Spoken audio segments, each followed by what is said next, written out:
1980년 5월 21일 광주에 소요 사태가 발생했다는 계엄사령부 발표가 떴다. 5.18 사태 발발 3일째였다.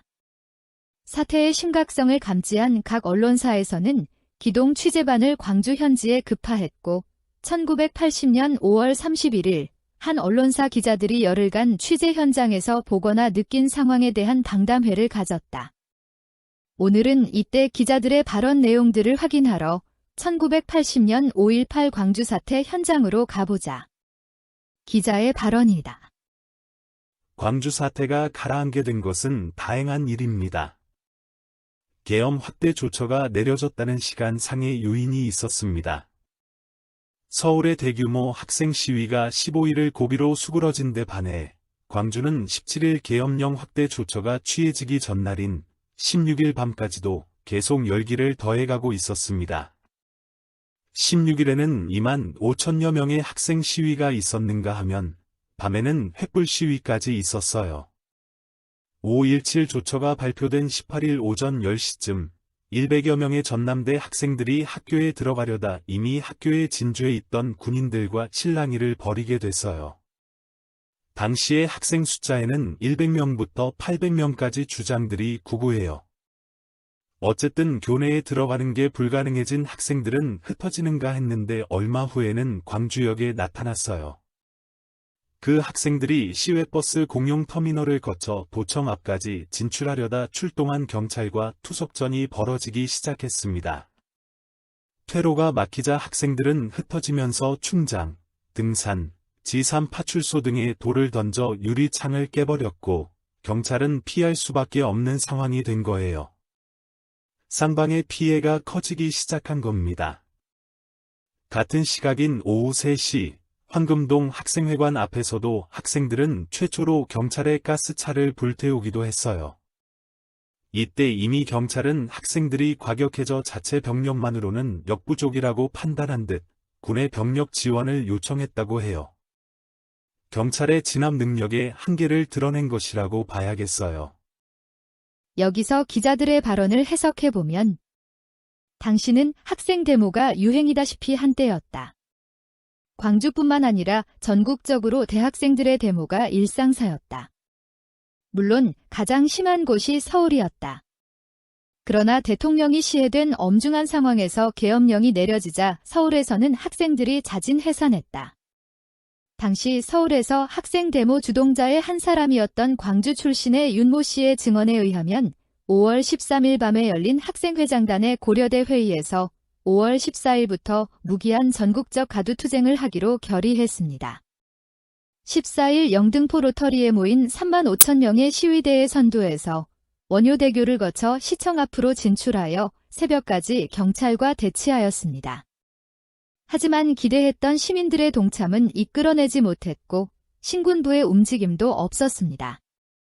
5월 15일 3에서 4시경에는 서울역에 20만 명이 집결했지만 불만 붙이면 합류할 것 같았던 조직 노동자나 시민들의 합류는 없었습니다. 서울대 주류가 내부 토론을 통해 회군을 결정하고 대부분 철수했습니다. 이른바 서울역 철수였다. 애초에 신군부라는 조직은 없었다. 이 또한 누군가가 만들어낸 루머일 뿐이었다. 잠잠해진 학생 데모가 광주에서 터졌다.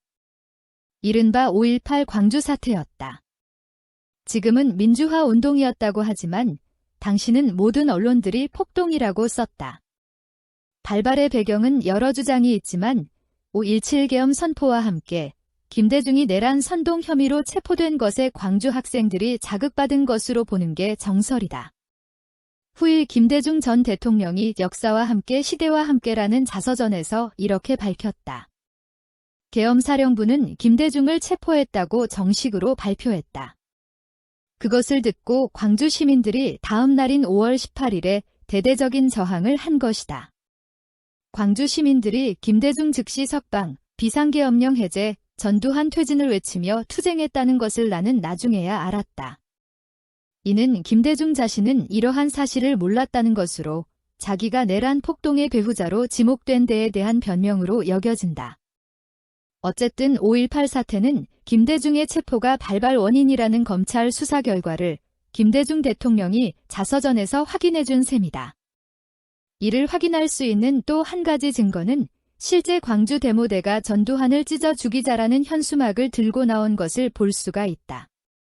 당시 전두환은 육군소장으로 박정희 시해 사건 합동 수사본부장이었을 뿐 정치적인 인물이 아니었다.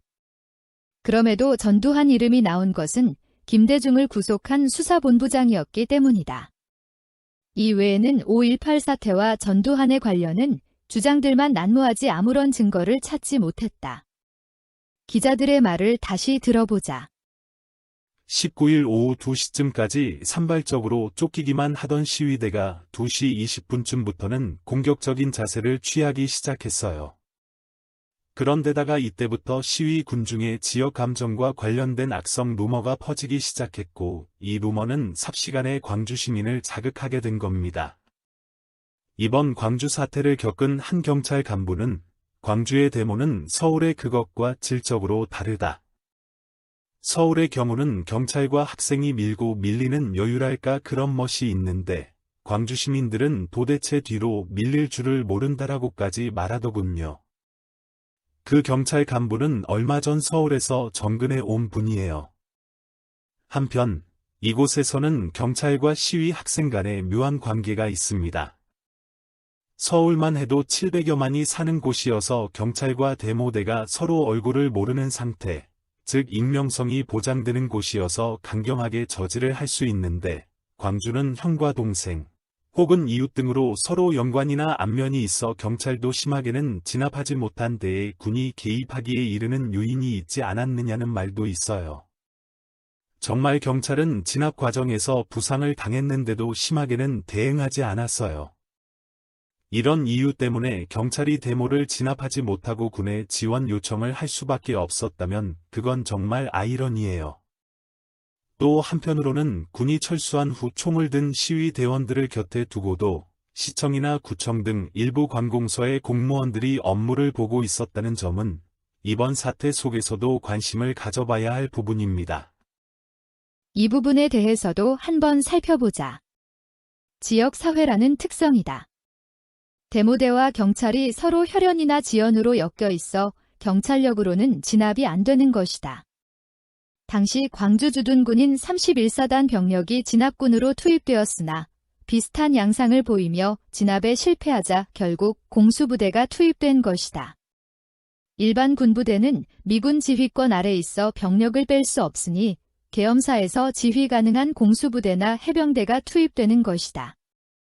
그런데 악성 유언비어가 나돌기 시작했다. 여기서 주목해야 할 대목이 바로 작성 루머의 등장이다. 경상도 군인들이 전라도시 말리러 왔다. 계엄군이 대학생 유방을 도려냈다. 김산부의 배를 갈라 태아를 꺼냈다라는 끔찍한 유언비어를 퍼뜨렸다. 시민들이여 걸기하라라며 집차에 마이크를 장착하고 앙칼진 여성 목소리로 선무 방송을 하며 시내를 돌아다녔다. 나중에 이 여인도 잡혔으나 지금은 민주유공자가 되어 있고 누군가의 조직적으로 계획된 배후 음모가 있었다고 봐야 할 것이다. 다시 방담장으로 돌아가겠다. 사태가 걷잡을 수 없이 악화되자 22일 광주의 유지급 인사들이 계엄군 수뇌부를 찾아가 데모 진압을 너무 과격하게 하지 말 것을 건의하기에 이르렀고 이 건의가 그날로 받아들여져 처음에 중심가에 투입됐던 병력은 외곽에 있는 병력과 교체됐어요. 그 영향을 받아 20일에는 데모를 진압하는 태도가 한결 부드러워졌음에도 한번 고조된 열기는 좀처럼 가라앉을 줄 모르고 계속 가열돼 간 겁니다. 20일 오후 6시 45분쯤엔 광주 시내 택시운전사 200여명이 모든 경기장에 모여 성토한 후 시내버스 10대, 트럭 4대, 택시 200여 대를 앞세우고 헤드라이트를 켠 채 도청을 향해 사방에서 돌진해 들어왔어요. 그건 전날 데모하다 피하는 학생들을 태웠던 택시운전사 4명이 칼에 찔려 죽었다는 유언비어가 나돌면서 운전사들이 격분해 시작된 것입니다. 어찌됐든 운전사들의 차량 데모는 이번 광주 사태가 이렇게 극한 상황으로 치닫게 된 또 하나의 고비가 돼버린 겁니다. 결국 데모대가 인근 예비군이나 경찰관서 무기고에서 무기와 탄약을 탈취해 무장하게 되자 계엄군은 22일 새벽 4시 쌍방간에 많은 사상자를 내고 도청에서 철수했어요. 이때부터 27일 새벽 계엄군이 다시 광주를 장악하기까지 광주는 완전히 치안과 행정의 공백지역으로 되어버렸어요. 잠깐 한번 살펴보자. 도청 점령, 도청 철수 딕숙히 들어본 말이다. 무장한 데모대가 전남도청을 점령하고 화순광업소에서 탈취한 다이너마이트를 지하실에 설치를 했다. 터지면 광주시 절반이 날아갈 만큼 어마어마한 양이라고 한다. 도대체 누가 무슨 생각으로 이런 엄청난 짓을 했으며 어떻게 이런 설치 능력을 가진 자들이 현장에 있었다는 말인가? 일설에서는 북괴 공작원의 짓이라고 하지만 어쨌든 미스터리다. 다시 방담장으로 가보자. 그럼 그동안의 피해 상황을 대략이라도 짚고 넘어가죠. 광주 MBC와 아세아 자동차가 가장 큰 피해를 입었어요. 불탄 건물로는 5층 건물인 광주 MBC, 광주세무서, 전남도청 차고, 노동청 일부, KBS 일부, 임동, 학동 등 16개 지서와 파출소 등이 불탔어요. 다음에 들 수 있는 것이 차량 피해입니다.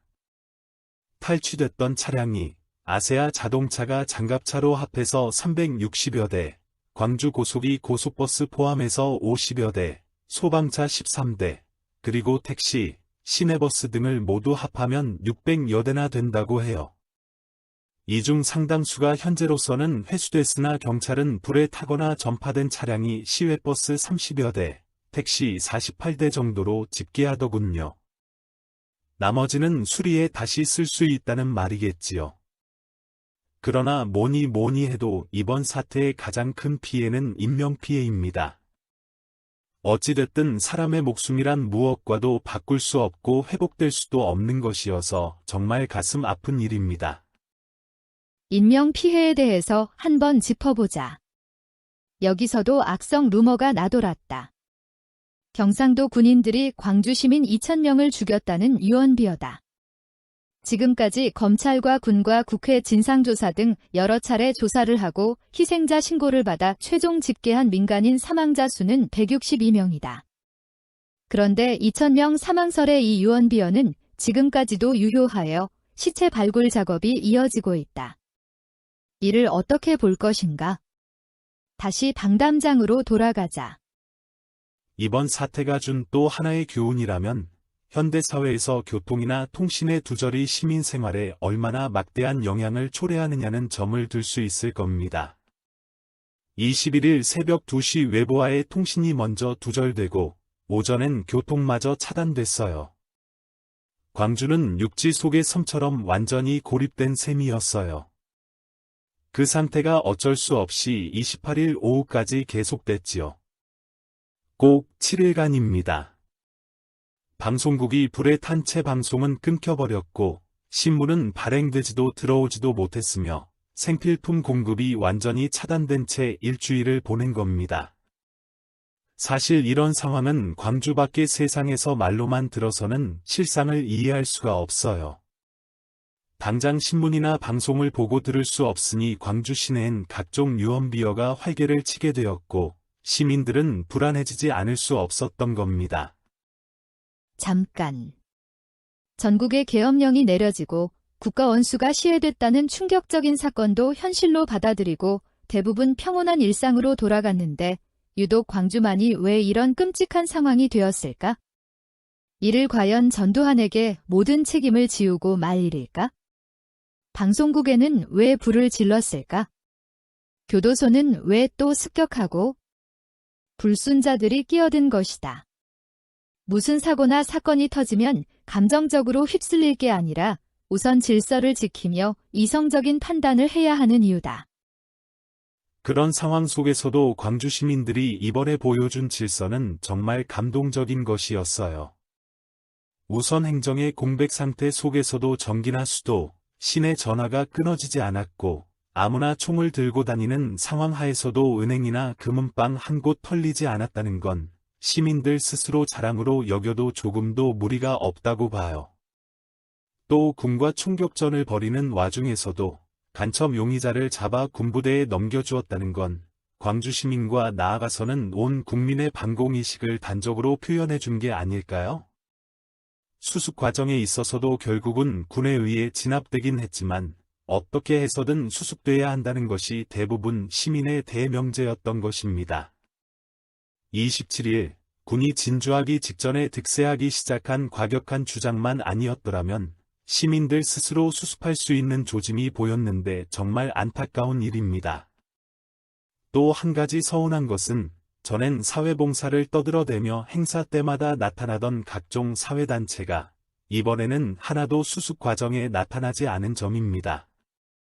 종교단체를 제외하고는 사회나 경제단체들이 공식적으로 수습에 나서지 않고 일부 회원들이 개인 자격으로 나섰을 정도뿐입니다. 여담이다.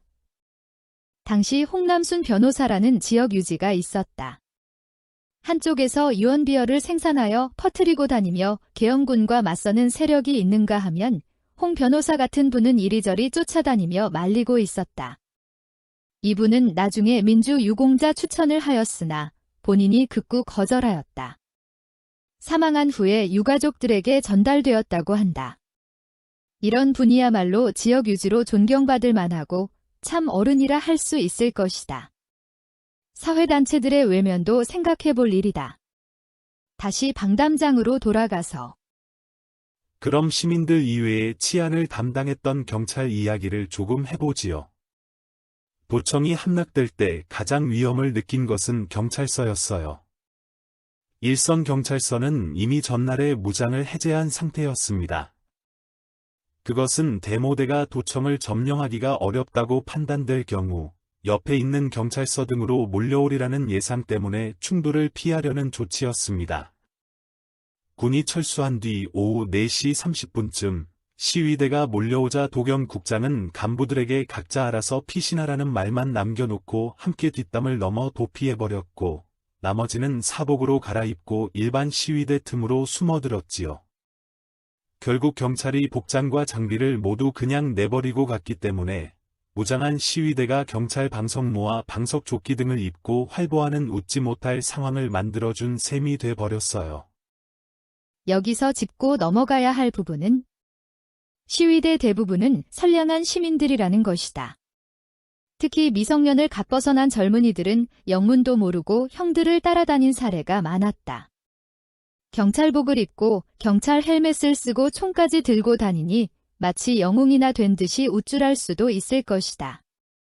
이렇게 경찰 흉내를 내면서 폼을 잡고 설치다가 누군가 사고를 치게 되면 순식간에 전투 상황에 돌입하게 되는 것이다. 다시 기자의 말을 들어보자. 광주 시민들은 이번 사태를 외부에서 어떻게 보는지 굉장한 관심을 기울였던 것 같은데 TV에서 폭도, 난동 등으로 표현되자 시민들은 어떻게 80만 광주 시민 전체를 그렇게 몰아붙일 수 있느냐라고 대단히 흥분하기 시작했어요. 이렇게 되자 광주 취재기자 중 외신 기자는 환영을 받은 반면 국내 기자들은 생명까지 위협받는 봉변을 당하기도 했어요. 어떤 기자는 무장 시위 대원에 의해 도청 출입이 금지되고 또 쫓겨나는 수모를 겪어야 했어요. 그럼 마지막으로 사태 수습의 방법, 앞으로의 사태 전망 등을 이야기해 보기로 합시다. 우선 알 수 있는 것이 광주 시민의 정신적인 피해에 대한 보상 문제일 것 같습니다. 그러기 위해서는 우선 광주 시민들의 의식이나 속마음을 있는 그대로 정확히 파악해 주는 것이 필요해요. 광주 시민들이 스스로의 자책을 갖고 있지 않은 것은 아닙니다. 왜 27일 계엄군이 들어오기 전 스스로 이 사태를 해결하지 못했는지, 왜 우리들은 우리들의 응집된 의사를 반영해 원만한 수습과 해결에 도달시킬 수 있는 지도력을 갖지 못했던가. 어쨌든 희생자가 많은 것에 대한 책임의 일부조차 우리들이 나눠 갖자는 등의 말이 나오고 있습니다. 그러기 때문에 사태 수습에 임하는 당국의 근본적인 자세가 중요한 것입니다. 당국은 이 단계에서 광주 시민이 정부를 믿도록 하는 신뢰를 심어주는 것이 중요하지 않을까 여겨집니다. 한편으로는 이번 사태가 악화된 요인 중 하나가 대모대를 설득력 있게 진정시킬 지도자가 없었다고 한다면 앞으로는 이런 유능한 인사가 많이 나와야 한다는 것도 무시할 수 없다는 것이죠. 다음으로 지적돼야 할 것이 피상적인 복군이 구온이 하는 것보다 현재 침체될 대로 침체된 광주 지역 경제에 대한 정부의 근본적인 경기부양책일 것입니다. 사실 시민들은 침체된 광주 경기를 부양시키기 위해 기업체 등에 대한 지원들 바라는 것이지 손에서 손으로 건네주는 물품 같은 건 사절하고 싶은 입장인 것 같아요. 영세민들조차도 구호물자는 필요 없으니 일자리를 얻을 수 있는 취로사업 같은 것을 요구하고도 있습니다. 어쨌든 세계적인 뉴스에 초점이 되면서 11일간 계속되어 온 이 엄청난 비극은 일단 수습의 단계로 들어섰다고 봐야겠습니다. 광주 시민뿐 아니라 온 국민이 이번 사태에서 여러 가지 뼈아픈 교훈을 얻었으리라고 생각합니다. 하루라도 빨리 이 사태가 완전히 수습되기 위해서 아직 총기를 소지하고 있는 사람이 있다면 반드시 반납해야 한다는 의견이 지배적입니다. 그리고 최규하 대통령과 계엄 사령관의 담화에서 약속된 사항들이 지켜져야 한다는 것입니다. 결론을 맺으며 최규하 대통령이 물러나고 전두환 정부가 들어섰다. 그때까지만 해도 5.18 관련자들은 죄인 심정으로 살아야 했다. 이웃 사람들 보기가 부끄럽고 미안해서 숨어 살다시피 했다는 얘기가 있었다. 훗날 전두환 대통령은 자기 임기 중에 5.18 사태에 대한 배려를 제대로 하지 못한 데 대한 책임감을 느낀다고 소회를 밝힌 바 있다. 노태우 정부가 들어서서 5.18 관련자들에 대한 명예회복 조치와 생계 지원책이 마련되었다. 이후 김영삼 정권이 들어서고 노태우 비자금 사건이 터지자 중국 방문 중이었던 김대중이 20억 원을 받았다며 선수를 치자 더 많은 비자금 지원을 받았을 것이라는 의혹으로 정치적 위기에 몰린 김영삼 대통령이 아예 전두환과 노태우를 감옥에 보내기로 작정을 한다. 5.18 특별법을 만들고 내란 폭동으로 이미 대법원 판결까지 난 5.18 사태를 재심에 올려 민주화 운동으로 바꿨다. 졸지에 계엄군이 내란군으로 몰렸다. 그러나 재심에서도 전두환이 5.18 사태의 계엄군 투입이나 시민군과의 교전, 발포 등에 개입했다는 흔적은 찾지 못했다. 그럼에도 지금 전두환에게 조18 학살자라는 낙인이 찍힌 것은 아이러니다. 이 문제는 다음에 파헤쳐 보기로 하자.